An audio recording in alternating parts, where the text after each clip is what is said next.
And in response, the Pima County Democratic Party tweeted, "We need to build an economy where you can afford to raise a family on one single income.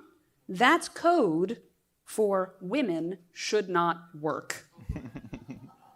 And then hashtag Handmaid's Tale. And we saw it during the most recent Democratic presidential primary. Kristen Gillibrand, if anybody remembers her, tried to hit Joe Biden with this theme that one-earner families somehow mean that women shouldn't be in the workplace. And as we saw, her candidacy failed, and Joe Biden is now president. So this is a live debate, and one that I think is especially interesting to the right. Do we want to commit to building an economy where you can afford to raise a middle-class family on one single income? And if so, how do we get there? I'm going to go from left to right, or from my right to my left, and we'll start with you, Sam. Thank you, Helen. I think of this in terms of opportunity costs. I wear many hats. I don't just do family policy, don't just do poverty policy.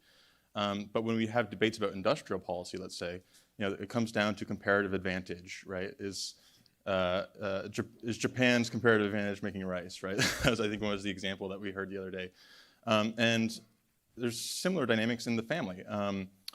As we've become richer, it's become the case that, just like a lawyer isn't their own secretary, why should the mother be their own person raising their own child? We're increasingly headed to a place where both public policy, but also by dint of our affluence, the opportunity cost and the comparative advantage of actually raising your own kids is declining. And we're seeing that accelerate with efforts to make that a permanent fixture of our public policy through national daycare, where we will have specialists in child rearing. And I think that we've been evolving on this earth for 1 million years, and there's nothing that really comes more natural to humans than raising their own kids.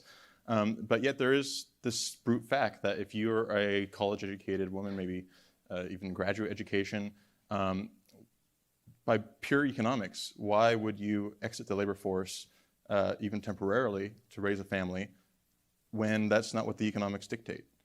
So I think when we're thinking about how to make America a more pro-family economy, we have to think it through that lens. There's two ways we can adjust opportunity costs. We can reduce the opportunity cost of raising a family, or we can raise the opportunity cost of the opposite. And when I think about what we can actually do in either of those directions, one of the things that's really depressing family formation right now is, I think, a culture of workism, or what Lyman Stone has talked about. When you look across Northern Europe, where fertility rates are very low, it's not an accident that they also have incredible subsidies for childcare. When you look in East Asia, where the fertility rate is even lower, Japan is famous for their insane work hours. And I don't expect the Republican Party to be the party of the four-day work week anytime soon. But there really needs to be we really need to be addressing that sort of orientation towards workism. When it comes to the other side of opportunity cost, education in itself shifts opportunity cost. One of the main drivers of U.S. declining fertility rates and family formation has been the rise in educational attainment by women, and it's a wonderful thing. But education itself has become incredibly lengthy and costly, and especially when you exit college with a huge amount of student debt, that is debt that you are only able to pay down by maintaining your attachment to work. JD mentioned the other night about Hungary's policies. One of their policies was to forgive student loan debt specifically for any woman who started a family. And I think that's, you can frame that in terms of, insane proto-nationalist policy or something like that, but really I think it's solving a market failure. We create indentured servants who have to pay down the cost of their education, and by doing so end up delaying the time when they can start a family, and by the time you're in your 30s, it's you're not going to have 6 kids. There's certain biological realities we have to face and structure the economy around those realities. When it comes to childcare, there are different ways of doing childcare. You can have, the early childhood educator with the credential stamped on their forehead. In DC, now to work at a childcare center, you have to have a 2-year associate's degree. That's all pretty ridiculous in my view. We talk a lot about pseudoscience, and education research is probably the epicenter for some of the worst social science in academia. It's not even like that they don't replicate. It's like they don't even do the studies. They just sort of shoot from the hip. And where it's leading is to the left will dress this up in technocratic terms. We're just trying to increase GDP, get increased labor force participation. But it's very clear that there are at least 2 different goals at play. There's the goal of equalizing outcomes in the labor market. We have this persistent gender pay gap.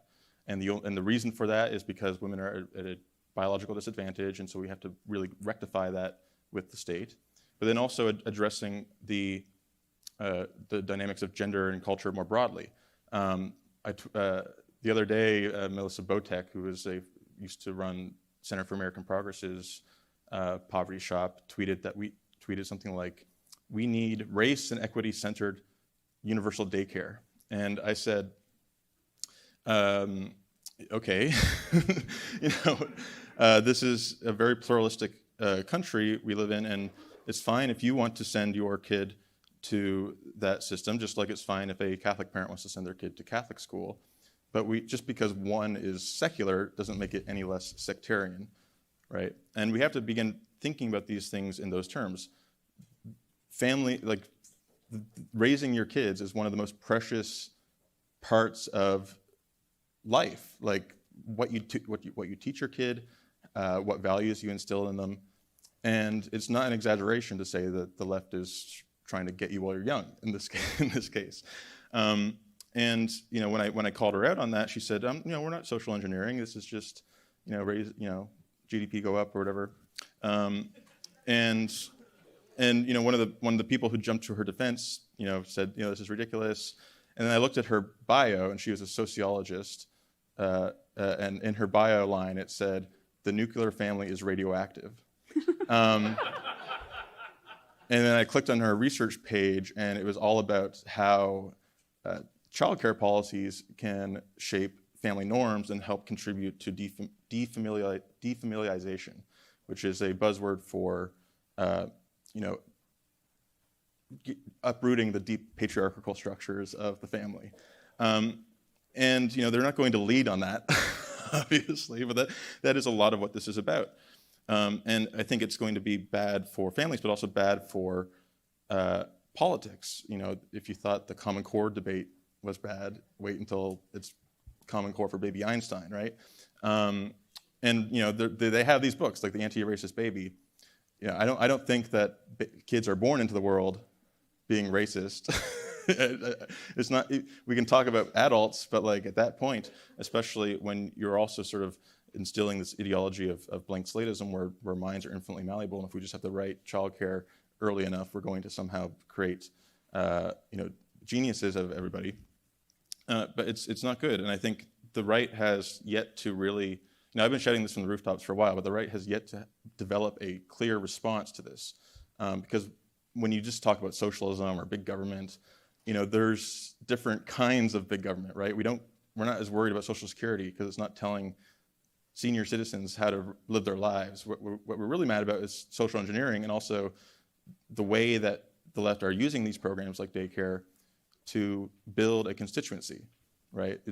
The moment those childcare centers pop up, they'll be rank and file voting members of the Democratic Party. They'll have federations. They'll probably unionize, and soon enough you have an entrenched interest group. So when it comes to addressing this, I think we both need alternatives. We can't just stand athwart history. We need to say what is the right approach. And I've been a long-time advocate of just giving parents money through the child tax credit.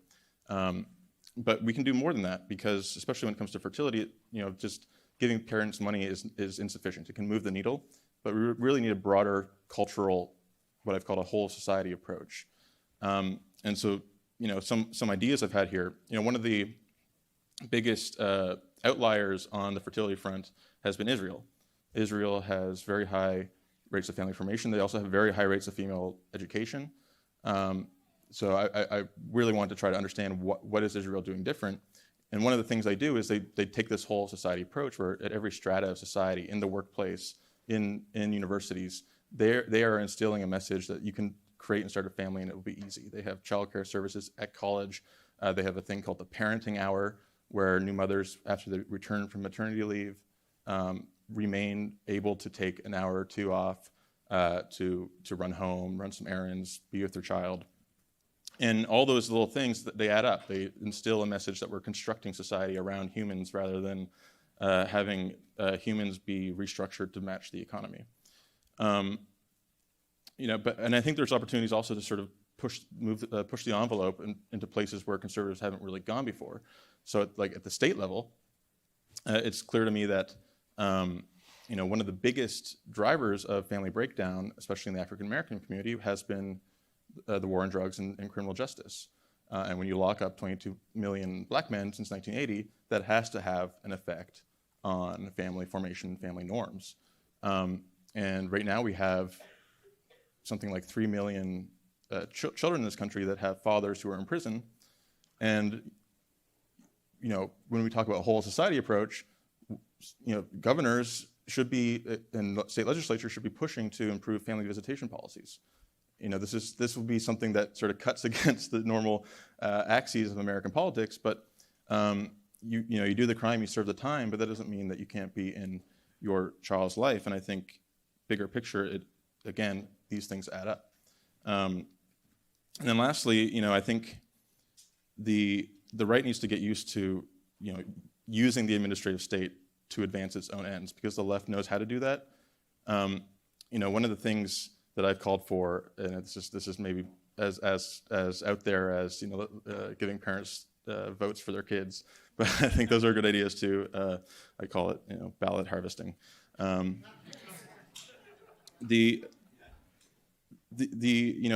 time we have a new regulation in this country, it goes through, if it's a large regulation, it goes through a cost-benefit analysis. And those cost-benefit analyses, they look at everything. Human life is worth $10 million. So if this drug saves 5 years of human life, what does that mean for the regulation?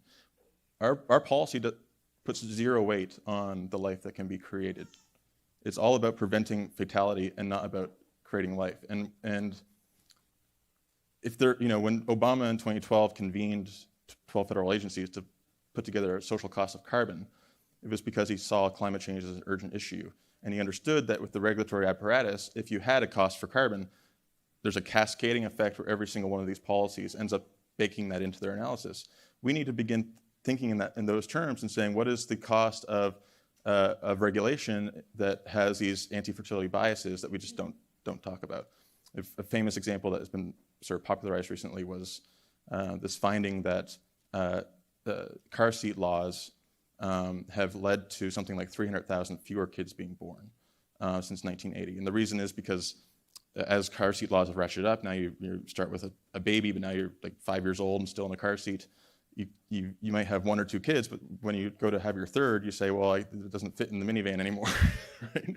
And you don't really think about those things, but these things are everywhere, right?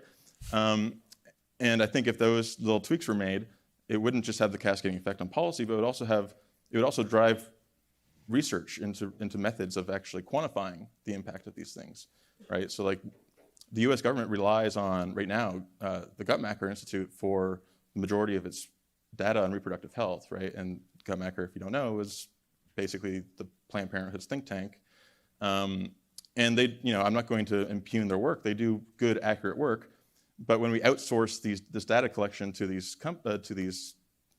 agencies with different motives, family planning policy ends up taking a certain character, right? And so this isn't just about like defunding Guttmacher when they do receive millions of dollars in federal grants. So I'm not saying don't do that either, but it's about building alternatives. And with alternatives, with research in the pipeline, and having the conversation shift to new institutions, I think I think more ideas like this will be generated, and I think it's a really important prerequisite step if we're going to actually move the needle, because it's just a glacial issue. You can't turn culture on the dime.